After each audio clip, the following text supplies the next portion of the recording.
Di sini, Pak.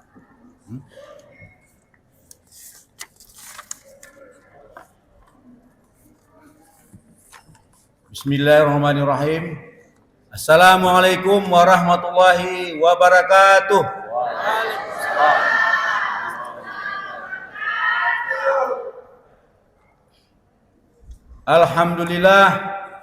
Alhamdulillahirabbil alamin. Wassalatu wassalamu ala asyrafil anbiya wal mursalin wa ala alihi washabbihi ajma'in.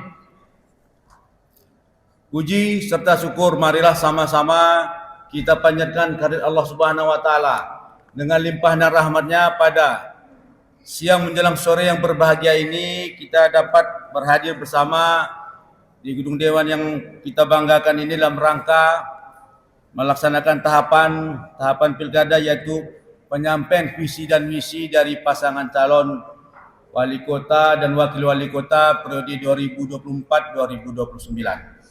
Selawat dan salam tak lupa juga kita persembahkan ke pangkuan alam kita Nabi besar Muhammad sallallahu alaihi wasallam beserta keluarga dan para sahabat-sahabat beliau sekalian. Semoga kita kelak mendapat syafaatnya. Amin.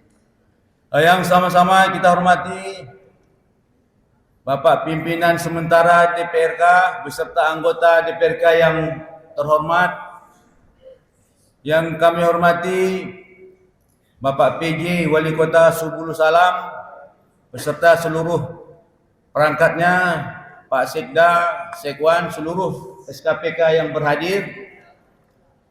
Yang kita hormati yang mewakili Bapak Kapolres, yang mewakili Bapak Dandim, yang mewakili Bapak Kajari, yang terhormat Ketua Mahkamah Syariah, juga Ketua MPU Kota Subulu Salam, Ketua KIP atau yang mewakili, dan Panwaslih juga. Yang kami hormati rekan kami pasangan calon yang berhadir, juga para tim sukses, tim pendukung yang berhadir, dan seluruh masyarakat kami yang berhadir di ruangan yang berbahagia ini. Kami akan membacakan visi misi dari pasangan Sabah. Visi terwujudnya Subulu Salam sebagai kota madani yang berlandaskan nilai-nilai Islami, unggul dalam pendidikan, ekonomi, dan kesejahteraan masyarakat, serta menjaga keadilan dan kebersamaan dalam keberagaman. Untuk merealisasikan visi yang ditetapkan, diperlukan langkah-langkah strategis yang terencana yang melibatkan berbagai pihak. Berikut dapat dilaksanakan visi tersebut melalui misi. Yang pertama, misi pertama, peningkatan kualitas pendidikan dan akhlak Islami. A. Pengembangan kurikulum berbasis Islam, mengintegritaskan nilai-nilai Islami ke dalam kurikulum pendidikan formal dan non-formal di setiap jenjang pendidikan. Ini bisa mencakup pengajaran akhlak, sejarah Islam, serta pembentukan karakter yang sesuai dengan ajaran Islam. B. Pelatihan guru dan tenaga pengajar, memberikan pelatihan khusus kepada guru agar mampu menyampaikan materi pendidikan yang berdasarkan nilai-nilai Islami dengan baik dan menarik. C. Pendirian sekolah dan madrasah yang berkualitas dengan membangun dan meningkatkan kualitas sekolah-sekolah dan madrasah yang berfokus pada pendidikan Islam sehingga menghasilkan lulusan yang berkompeten dan berakhlak mulia. Misi kedua, penguatan ekonomi berbasis syariah. A. Pemberdayaan UMKM berbasis syariah, memberikan pelatihan, pendampingan, dan akses permodalan bagi UMKM untuk menjalankan bisnis prinsip-prinsip ekonomi syariah. B. Pembentukan koperasi syariah, mendorong pendirian dan pengembangan koperasi syariah yang dapat membantu masyarakat dalam memenuhi kebutuhan ekonomi dengan cara yang Islami. C. Penyediaan lapangan kerja Islami, menciptakan lapangan kerja yang tidak hanya sesuai dengan syariat Islam, tetapi juga mendukung pertumbuhan ekonomi daerah. Yang ketiga, pelestarian budaya dan nilai-nilai Islam. Promosi budaya Islami, mengadakan festival, seminar dan kegiatan budaya yang memperkenalkan serta melestarikan budaya lokal yang sesuai dengan nilai-nilai Islam. B. Edukasi nilai Islam dalam kehidupan sehari-hari, mendorong partisipasi masyarakat dalam pelestarian dan adat yang tidak bertentangan dengan syariat Islam serta mengintegrasikan dalam kehidupan sehari-hari. C.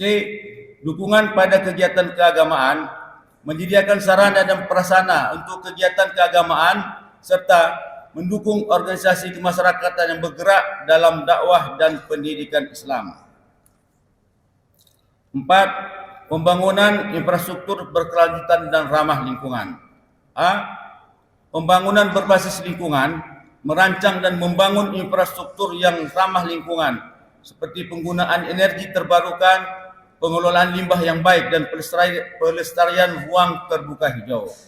B. Peningkatan transportasi dan aksesibilitas, membangun sistem transportasi yang efisien dan terjangkau serta memperbaiki infrastruktur jalan, jembatan dan fasilitas umum lainnya. C. Pengelolaan lingkungan Islami, mendorong masyarakat untuk menjaga kebersihan dan kelestarian lingkungan sebagai bagian dari iman dan tanggung jawab sosial. 5. Meningkatkan kualitas dan kapasitas sumber daya manusia yang unggul dan produktif untuk mencapai keadilan dan sosial. Pengembangan swasta dan daya, pemerataan akses layanan kesehatan, layanan jaga antar jemput pasien yang warga miskin, memfasilitasi atlet berprestasi, membangun kepemudaan. 6. Menjamin kemerdekaan masyarakat menjalankan ibadah, pemenuhan hak dasar dan perlindungan kesejahteraan serta hak asasi manusia secara berkeadilan. A. Snack subuh. B. Jumat berkah. C. Program rehab 100 unit per tahun dan program rumah tidak layak huni 100 unit per tahun. E. Subsidi token listrik Rp100.000 per kakak per bulan, meningkatkan jumlah data DTKS, data terpadu kesehatan sosial, serta meningkatkan jumlah kuota subsidi pupuk dan untuk para petani. 7. Menjalankan reformasi birokrasi pemerintahan secara dinamis dan menyusun produk hukum dan sesuai dengan nilai-nilai Pancasila. A. Pemberdayaan media dan ormas. B. Program layanan publik. C. Program peningkatan kapasitas keuangan daerah. 1. Pembentukan badan usaha milik daerah. 2. Pemanfaatan aset-aset daerah. D. Eksploitasi dan intensifikasi PAD. Setiap langkah ini membutuhkan sinergi antara pemerintah, masyarakat, dan sektor swasta. Keberhasilan realisasi visi dan misi ini akan sangat bergantung pada komitmen kita bersama untuk mengedepankan nilai-nilai Islam dalam setiap aspek kehidupan di Kota Subul Salam. Demikian yang kami sampaikan. Tertanda calon wakil wali kota Saudara Bahagia Maha, calon wali kota Salmaja ditandatangani. Terima kasih. Wassalamualaikum warahmatullahi wabarakatuh. Waalaikumsalam.